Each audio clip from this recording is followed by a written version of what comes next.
Hi friends, good morning. আজকে আমরা সবাই মিলে মন্দারমণি যাচ্ছি। বেশ অনেক দিন পর একটু সমুদ্রের হাওয়া খেতে যাচ্ছি সপরিবারে। আমার লাগেজপত্র সব গোছানো হয়ে গেছে, এখন ঘড়িতে 8টা বাজে। আমরা একটু 7টা নাগাদ বেরোতে চেয়েছিলাম, তো বাচ্চা সবাই মিলে সব রেডি হতে হতে একটু সময় লেগে গেল, 8টা বেজে গেল। আমরা আমাদের নিজেদের গাড়ি নিয়েই যাচ্ছি। অনেকভাবেই এখন যাওয়া যায়, অনেক বাস ট্রেন অনেক ইজিলি খুব তাড়াতাড়ি পৌঁছে যাওয়া যায়। যেহেতু বাচ্চা টাচ্চা নিয়ে যাচ্ছি বলে আমরা আমাদের নিজেদের পার্সোনাল গাড়িতেই যাচ্ছি। তো চলো, দেখা হবে মন্দারমণি।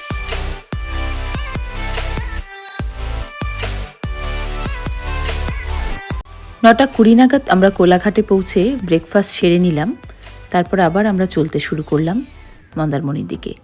কলকাতা থেকে মন্দারমণির ডিস্টেন্স মাত্র 4 ঘন্টার।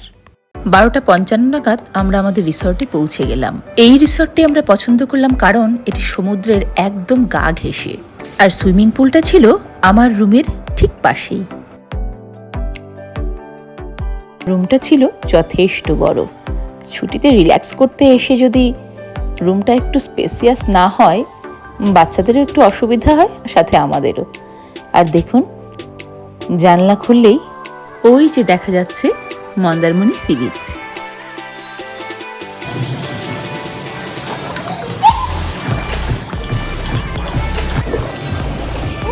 আমরা প্রায় 2টো বেজে গেল এখানে সুইমিং পুলে আজকে আস্তে আস্তে পৌঁছতে। প্রায় আমাদের 1:45 বেজে গেছে রিসর্টে ঢুকতে আমাদের। যাই হোক, তারপরে একটু রেডি হয়ে আমরা সব পুলেই আজকে সারাদিন কাটাবো ভেবেছি।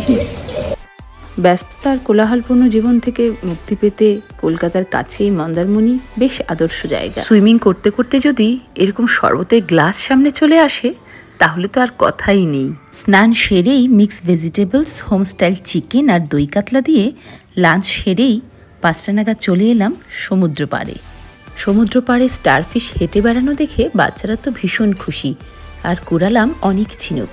ডাল মাখনি, কড়াই পনির, মুরগ বাটার মশলা দিয়ে লাচ্ছা পরোটার সাথে রাতের ডিনার সেরে মন্দারমণিতে প্রথম দিনটা আমাদের ভালোই কাটলো।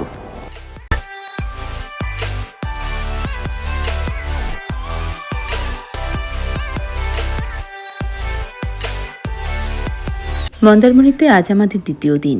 সকাল 6টা নাগাদ সূর্যোদয় দেখে রুমে এসে একটু চায়ে গলা ভিজিয়ে বাচ্চাদের নিয়ে এই 8টা সাড়ে 8টা নাগাদ গেলাম গ্রাউন্ড ফ্লোরে ব্রেকফাস্ট করতে। এখানে সকাল 7টা থেকে 10টা পর্যন্ত থাকে ব্রেকফাস্ট টাইম, আর ব্রেকফাস্টটা ছিল আমাদের কম্পালসারি। আমরা সকালের ব্রেকফাস্ট সারলাম, এই সারতে সারতে প্রায় 10:30 বেজে গেছে। জুডো মিঠি আর ওয়েট করতে পারলো না, সঙ্গে সঙ্গে পুলে নেমে গেছে। ওরা এত এক্সাইটেড হয়ে আছে, আমরা দুজন উপর থেকে দেখছি। কাল সমুদ্র তট থেকে যেই ঝিনুকগুলো কুড়িয়ে এনেছিলাম, চলুন দেখি। সেগুলো ধুয়ে রেখেছিলাম, আজ হয়তো সেগুলো শুকিয়ে গেছে। বাচ্চারা ফিরে এলে স্নান করে দুপুরে লাঞ্চ সেরে আবার আমরা রেডি হয়ে বেরিয়ে পড়লাম সমুদ্র তটে।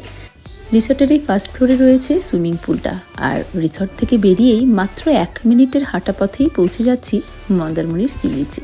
এই দিকটা দিয়ে আমরা হেঁটে নেমে এলাম, আর এই যে ডান দিকে যত দোকান দেখতে পাচ্ছি সব কিন্তু হোটেল। আপনি যদি ইচ্ছে করেন সমুদ্রের হাওয়া খেতে খেতে এখানে ব্রেকফাস্ট, লাঞ্চ এবং ডিনার করবেন, সেটারও ব্যবস্থা রয়েছে। কত?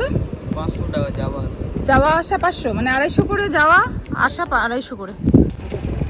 200 নাও, 200 নাও, আমাদের একটু ঘুরিয়ে দাও।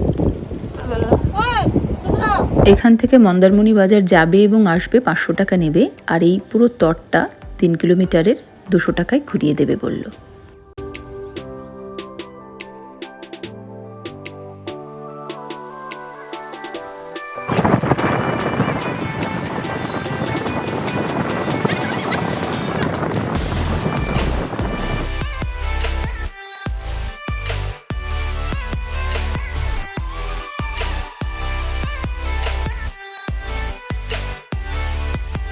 আর একটু এগিয়ে গেলেই লাল কাঁকড়া বিচ, আর এই যে ডান দিকে আমরা যে রিসর্টটিতে উঠেছি সেই রিসর্টটি একদম সমুদ্রের পাড়ে।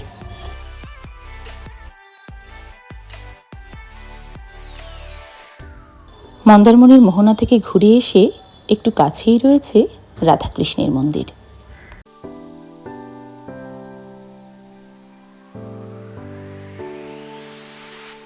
বিকেলে সমুদ্র পাড়ের হোটেলগুলোতে 100 টাকা প্লেটে আমোদি মাছ ভাজা চা খেয়ে রিসর্টে ফিরলাম।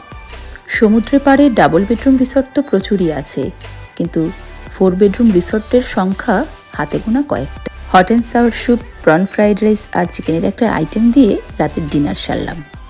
মন্দারমণিতে আজ আমাদের চেক আউট করার দিন। এই দুদিন আমরা মন্দারমণিতে বেশ একটা রিল্যাক্স টাইম কাটালাম। কাল রাতে জানেন তো এক পশলা বৃষ্টিও হয়েছিল, তাই ওয়েদারটা না বেশ ঠান্ডা ঠান্ডা। আমাদের রোড ট্রিপ করতে কোনো অসুবিধা হবে না। মন্দারমণির সি বিচ রিসর্টে ঘুরে আমার বাচ্চারা তো ভীষণ খুশি। নেক্সট টাইম দেখা হবে আপনাদের সাথে অন্য কোনো এক জায়গায়। ততক্ষণ আমার সাথে থাকবেন।